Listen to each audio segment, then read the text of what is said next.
못하리라 하였다 하시니라. 아멘. 할렐루야. 앞뒤 좌우분들과 인사하겠습니다. 사랑합니다. 축복합니다.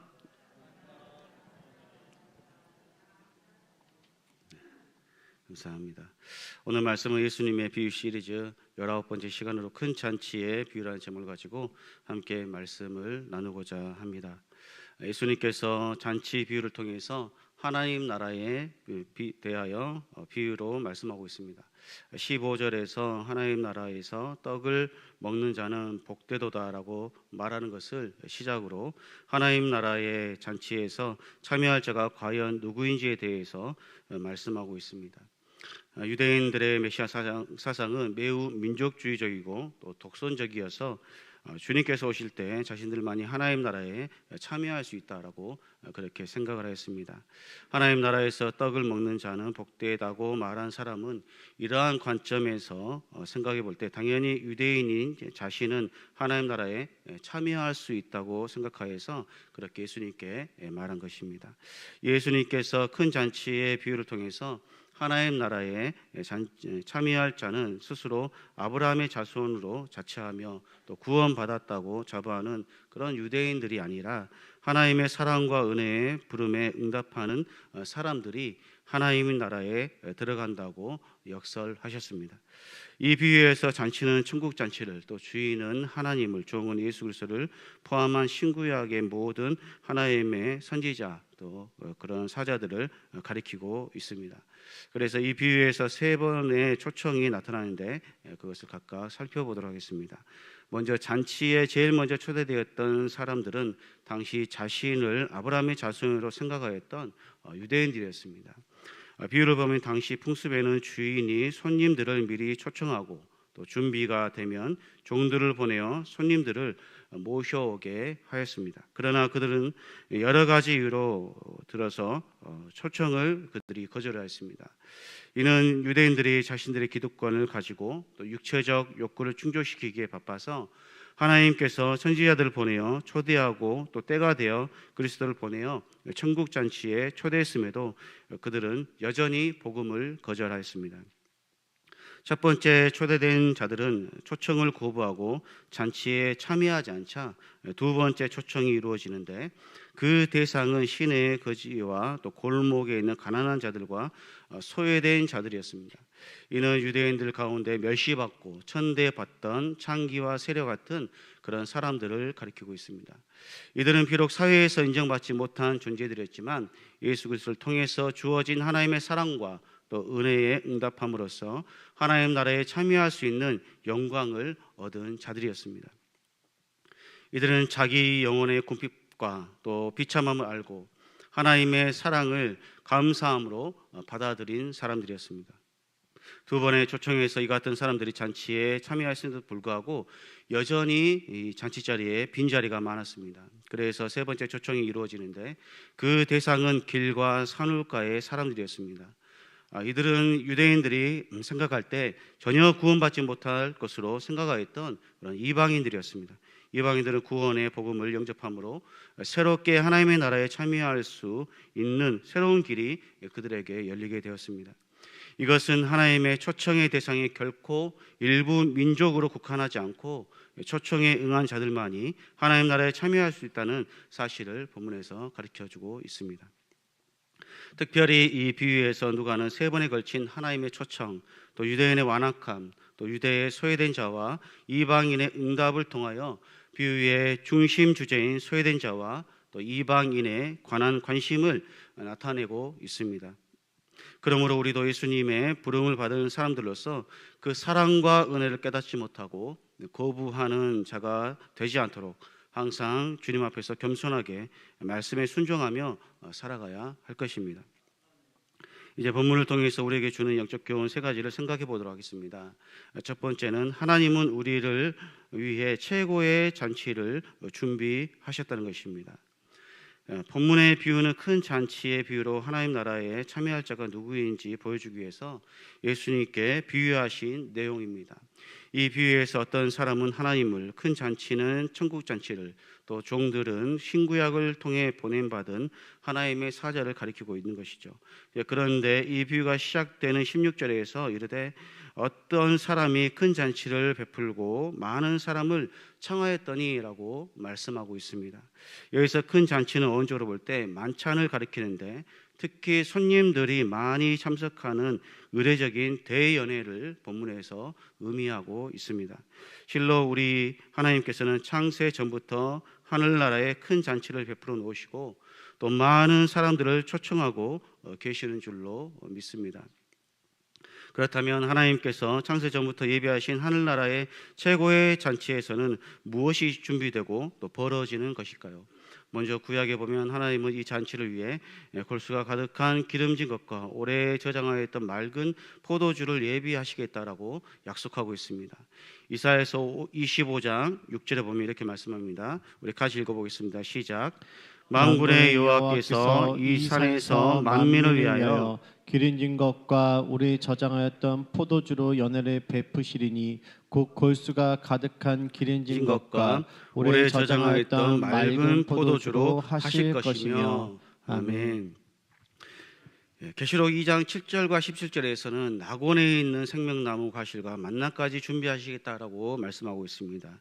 그래서 7절 계시록 2장 7절에 보면 귀 있는 자는 성령이 교회들에게 말씀하시는 말씀을 들을지어다. 이기는 그에게는 내가 하나님의 낙원에 있는 생명나무의 열매를 주어 먹게 하리라라고 말씀하고 있고, 2장 17절에서는 귀 있는 자는 성령이 교회들에게 하시는 말씀을 들을지어다. 이기는 그에게는 내가 감추었던 만나를 주고 또 흰돌을 줄 터이온데 그 돌 위에 새 이름을 기록한 것이 있나니 받는 자밖에는 그 이름을 알 사람이 없니라라고 또 계시록에서 이렇게 말씀하고 있습니다. 따라서 극상품의 포도주와 가장 기름진 음식, 그리고 생명나무 과실과 만나로 차려진 이 천국 식탁은 지상에서 상상할 수 없는 풍성한 식탁이 될 것을 말씀하고 있는 것이죠. 그래서 이 잔치에 참여하는 모든 성도를 단장시키기 위해 아름다운 옷, 또 곧 구원과 수려한 옷들과 또 각종 보물을 예비하실 것인데, 여기에 승리한 성도들을 위해 생명의 면류관까지 하나님께서 우리에게 예비하고 계신다라고 말씀하고 있는 것입니다. 그래서 하나님께서 생명의 관을 우리에게 주시겠다고 말씀하고 계시고, 천국 식탁에서는 생명수가 흘러 넘치고 좌우에는 생명나무가 있어서 늘어서 있으며 위에는 빛보다 덜 밝은 주님의 빛이 비치리라라고 말씀하고 있습니다. 그래서 계시록서 22장 1절에서 2절 우리 말씀을 같이 읽어보도록 하겠습니다. 시작. 또 그가 수정같이 맑은 생명의 강을 내게 보이니 하나님과 및 어린 양의 보좌로부터 나와서 길 가운데로 흐르더라. 강 좌위에 생명나무가 있어 12가지 열매를 맺되 달마다 그 열매를 맺고 그 나무 잎사귀들은 만국을 치료하기 위하여 있더라. 아멘. 그러므로 이 잔치에 초대된 모든 성도들은 구원의 옷을 입고 또 생명의 면류관을 쓴 영광스러운 모습으로 아름답고 성대하게 베풀어진 천국 식탁에 안장하고 하고 그 즐거움을 영원토록 누리게 된다라고 성경 우리에게 말씀하고 있습니다. 두 번째로 성도에게는 전도의 사명이 있습니다. 같이 읽어보겠습니다. 시작. 성도에게는 전도의 사명이 있습니다. 아멘. 이 주인의 명령을 받은 종들은 충성스럽게 어떻게 해서든지 왕의 명령을 수행하려고 힘을 썼습니다. 그래서 종들은 아무런 불평 없이 주인의 말씀에 순종하였습니다. 그래서 17절은 두 번째 초청을 의미하는데, 이 종은 처음 초청받은 자들의 거절로 인해서 시내 거리와 골목을 헤매하였고, 또 나중에 빈자리를 채우기 위해 이 도시 외곽까지 나가서 산길까지 돌아다녀야 했습니다. 그리고 시내와 거리와 골목을 다니며 또 소경과 절름발이와 각종 불구자를 이 종들이 데려왔던 것이죠. 그리고 멀리 산울로 가서 사람들을 데려오느라 강권하는 일까지 하며 이들이 하였는데 그들이 강권하기까지 얼마나 수고를 많이 하였습니까? 하지만 그는 주인의 명령에 순종했고 또 잔치 자리에 모두 찰 수 있게 되었던 것입니다. 참으로 이 종들은 충성스러운 종이 아닐 수 없습니다. 주인이 시킨 것 외에도 그 나머지 모든 것을 이 종들이 하였기 때문인 것이죠. 그래서 18절에 보면 어떤 사람이 밭을 샀다라고 말씀하고 있습니다. 당시 유대 사회가 농경 사회이기 때문에 밭은 오늘날의 공장 부지 정도로 이해해 볼 수 있습니다. 또 19절에 소 5겨리를 말씀하고 있습니다. 이 소 5겨리는 결코 적은 금액이 아닙니다. 소 10마리는 오늘날로 바꾸면 기계나 또 동산을 구입한 것으로 또한 이해해 볼 수 있습니다. 마지막으로 20절에서는 등장한 사람이 장가 들었다라고 말씀하고 있습니다. 결혼은 인생에 있어서 중요한 일이 아닐 수 없습니다. 그러나 하나님께 이러한 것들이 결코 이유가 되지 않는다라고 성경은 우리에게 말씀하고 있습니다. 이 비유의 의미가 무엇입니까? 첫 번째로 초청받은 자들은 유대의 정통을 잇는 사람들, 즉 바리새인과 서기관들이 율법을 아는 사람들을 상징하고 있습니다. 또 두 번째로 거리의 가난한 자들과 또 환자들은 유대인이지만 이 자격 없는 자들, 즉 세리와 죄인들과 같이 낮고 천한 사람들을 의미하고 있습니다. 마지막으로 길과 산까지 가서 데려온 사람들은 이방인들을 의미하고 있는 것이죠. 따라서 이 비유의 의미는 하나님께서 첫째로 택한 유대의 선민들이 그리스도를 통한 초청을 거절하자 그 대상이 자격 없고 낮고 천한 자들로 확대되었고 또 계속해서 이방인까지 확장되었다는 것을 성경에서 우리에게 말씀하고 있습니다. 즉 예수님께서는 전통 유대인들이 복음을 배척하자 세리와 창녀와 또 같은 낮고 천한 자들에게 복음을 전하셨던 것이죠. 그리고 사도 바울이 예수님을 영접한 후에도 또 이방인들을 위해서 그가 복음을 전했던 것입니다. 유대인들은 주님을 배척했습니다. 그 복음이 이방인들에게 전해지게 되었고 또 온 인류가 구원을 받게 되는 새로운 복음의 길이 열리게 되었습니다. 그러므로 오직 구원에 이르는 길은 예수 그리스도 한 분뿐인 줄로 믿습니다. 세 번째로 생각해 볼 것은 복음을 전할 때 태신자의 마음의 문이 열릴 때까지 전해야 합니다. 우리 같이 읽어보겠습니다. 시작. 복음을 전할 때 태신자의 마음의 문이 열릴 때까지 전해야 합니다. 아멘. 우리 14장 23절에 보면 주인이 종에게 이르되 길과 산 울타리가로 나가서 사람을 강권하여 데려다가 내 집을 채우라라고 말씀하고 있습니다. 우리 같이 다시 한번 읽어보겠습니다. 시작. 주인이 종에게 이르되 산과 산울가로 나가서 사람을 강권하여 데려다가 내 집을 채우라. 아멘. 사람을 강권하여 데려다가 내 집을 채우라라고 말씀하고 있습니다. 여기서 강권하다라는 것은 어떤 폭력이나 무력으로 사는 것이 아니라 마음을 돌이킬 때까지 설득하고 노력하는 것을 의미하고 있습니다. 그래서 이 비유에서 주인은 종에게 사람들을 강권하여 데려오라고 명한 것은 이 먼 지역에 사는 사람들은 거리나 환경적인 이유 등으로 오는 것을 주저할 것이기 때문에 그들이 이해하고 납득할 때까지 설득하고 권면하여 데려오라라는 말씀인 것입니다. 즉 이방인에게 복음을 전할 때 그들이 문화적 차이로 복음을 영접하기를 주저하기 때문에 이 복음을 영접할 때까지 최선을 다하여 설득하고 권하라고 말씀하는 것입니다. 따라서 복음을 전할 때 한두 번 전하는 것은 끝나는 것이 아니라 강권하여 복음을 전함으로 그들이 하나님 나라의 백성이 될 수 있도록 끝까지 인도해야 하는 줄로 믿습니다. 우리 14장 24절 마지막으로 같이 읽어보겠습니다. 시작. 내가 너에게 말하노니 전에 청하였던 그 사람들은 하나도 내 잔치를 맛보지 못하리라 하였다 하시니라. 아멘. 이 전에 청하였던 사람이란 1차적으로 물론 가장 먼저 하나님의 선택과 부름을 받은 유대인들을 가리킵니다. 하지만 이 말이 곧 이방인들은 여기서 자동적으로 배제된다는 말을 하고 있지는 않습니다.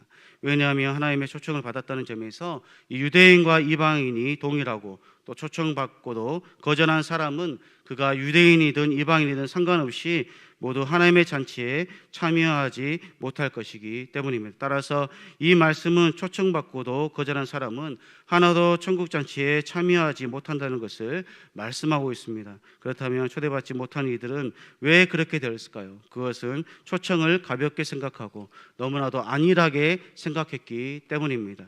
아마도 그들은 주인이 나중에 다시 초청할 것으로 생각했을지도 모릅니다.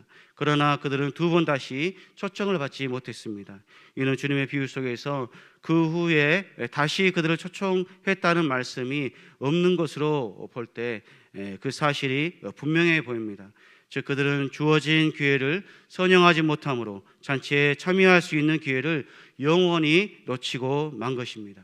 여러분, 복음의 기회는 언제나 있는 것이 아닙니다. 복음의 기회는 예수 그리스도께서 이 땅에 오시면 없어지는 것입니다. 그 전에는 계속적으로 복음의 기회가 주어집니다. 노아의 방주에서 노아가 방주에 오르기까지 노아가 그들을 향하여서 복음을 전했던 것이죠. 그러나 노아가 방주에 오르고 문이 닫히고 비가 내리기 시작했을 때 그 누구도 살아난 사람이 아무도 없었습니다. 그러므로 예수 그리스도께서 오시기 전까지 복음을 받아들이고 믿는 자는 구원을 얻게 되지만 그렇지 않는 자는 구원을 얻지 못하여 영원한 사망에 이르게 될 수밖에 없습니다. 그러므로 우리에게 주어진 사명을 감당함으로 온전히 복음을 전하는 복음 전도자가 되시기를 바랍니다. 마지막 결론입니다. 사랑하는 우리 성도 여러분, 우리 교회는 이번 주 새생명 축제를 진행합니다. 1차와 2차 두 번 초청이 있습니다.